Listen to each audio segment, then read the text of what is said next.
116వ కీర్తన. యెహోవా నా మొరను నా విన్నపములను ఆలకించి ఉన్నాడు. కాగా నేను ఆయనను ప్రేమించుచున్నాను. ఆయన నాకు చెవియొగ్గెను. కావున నా జీవితకాలమంతయు నేను ఆయనకు మొరపెట్టుదును. మరణ బంధములు నన్ను చుట్టుకొని ఉండెను. పాతాళపు వేదనలు నన్ను పట్టుకొని ఉండెను. శ్రమయు దుఃఖమును నాకు కలిగెను. అప్పుడు యెహోవా, దయచేసి నా ప్రాణమును విడిపింపుమని యెహోవా నామమును బట్టి నేను మొరపెట్టి తిని.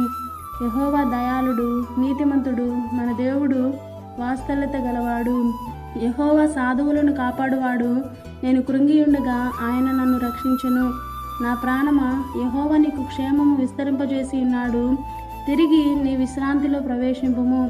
మరణం నుండి నా ప్రాణమును, కన్నీళ్లు విడవకుండా నా కన్నులను, జారిపడకుండా నా పాదములను నీవు తప్పించి ఉన్నావు. సజీవులున్న దేశంలో యెహోవా సన్నిధిని నేను కాలము గడుపుదును. నేను అలాగున మాటలాడి నమ్మిక ఉంచితిని. నేను మిగుల బాధపడిన వాడను. నేను తొందరపడిన వాడనై ఏ మనుష్యుడును నమ్మదగిన వాడు కాడనుకొంటిని. యెహోవా నాకు చేసిన ఉపకారములన్నింటికీ నేను ఆయనకేమి చెల్లించుదును? రక్షణ పాత్రను చేతబొచ్చుకొని యెహోవా నామమున ప్రార్థన చేసేదను. యెహోవాకు నా మొక్కుబడులు చెల్లించెదను. ఆయన ప్రజలందరి ఎదుటనే చెల్లించెదను.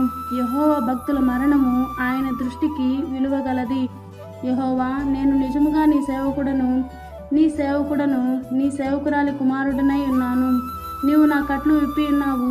నేను నీకు కృతజ్ఞత అర్పణను అర్పించెదను. యెహోవా నామమున ప్రార్థన చేసేదను.